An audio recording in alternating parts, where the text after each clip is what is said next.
இன்று அரியாலை செம்மணி புதைகுழி வழக்கு 3ஆம் கட்டத்தின் 25ஆம் நாள் காலை 8 மணிக்கு மேலதிக நீதவான் முகமது நாஃபூர் நஜ்மி ஹுசைன் அவர்கள் முன்னிலையில் எடுத்துக்கொள்ளப்பட்டது.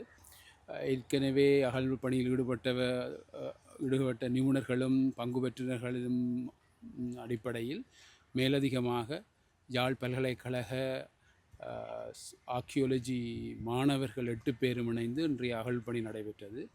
புதிதாக 5 மனித எண்பு தொகுதிகள் அடையாளப்படுத்தப்பட்டு மொத்தமாக 360 மனித எண்பு தொகுதிகள் இதுவரை அடையாளப்படுத்தப்பட்டிருக்கின்றன. அதே நேரம் அடையாளப்படுத்தப்பட்ட எண்பு தொகுதிகளில் சுத்தப்படுத்தப்பட்டு 10 மனித எண்பு தொகுதிகள் அகழ்ந்தெடுக்கப்பட்டிருக்கின்றன. மொத்தமாக 351 மனித எண்பு தொகுதிகள் இதுவரை அகழ்ந்தெடுக்கப்பட்டிருக்கின்றது. இன்று ஆர்டிஃபெக்ட்ஸ் ஒன்றும் அகழ்ந்தெடுக்கப்பட இல்லை. அதே நேரம் சிறுவர் ஒரு ஆளினுடைய என்பும் குழந்தையின் என்பும் ஆக மொத்தம் 10 மனித எண்புகள் அடையாளப்படுத்தப்பட்டிருக்கின்றன. நாளை தொடர்ந்து 26ஆம் நாள் அகழ்வு பணி நடைபெறும். அடையாளத்தில் ஏதாவது அடையாளத்தில் இருக்குது 2-3 எண்புகள் சிறுவர்களுடைய காணப்படுது.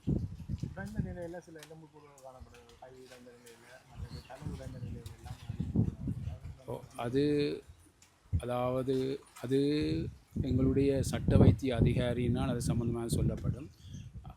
அது புதைக்கப்படும் போது உடைக்கப்பட்டதா அல்லது பிற்பாடு நடைபெற்ற நிகழ்வுகளில் உடைவு ஏற்பட்டதா என்பது ஃபொரன்சிக் அவர்களுடைய ஆய்வுகளின் போது தான் அந்த எண்புகள் உடையப்பட்டதா இல்லையான்றதை சொல்லக்கூடியதா.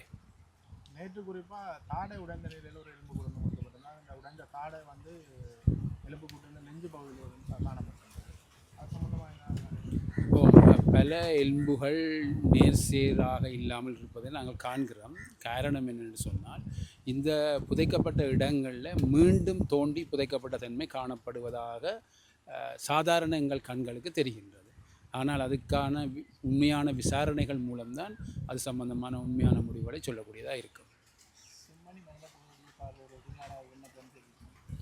இதுவரை விண்ணப்பம் செய்யவில்லை. பத்திரிகை மூலம் அமைச்சர் இந்த வாரம் செம்மணி மனித புதைகுழியை பார்வையிட வருவதாக பேசப்படுகிறது. அது சம்பந்தமாக இன்னும் நீதிமன்றத்தில் விண்ணப்பம் செய்யப்படவில்லை. மேலதிக செய்திகளுக்காக எமது யூடியூப் தளத்தை சப்ஸ்கிரைப் செய்யுங்கள்.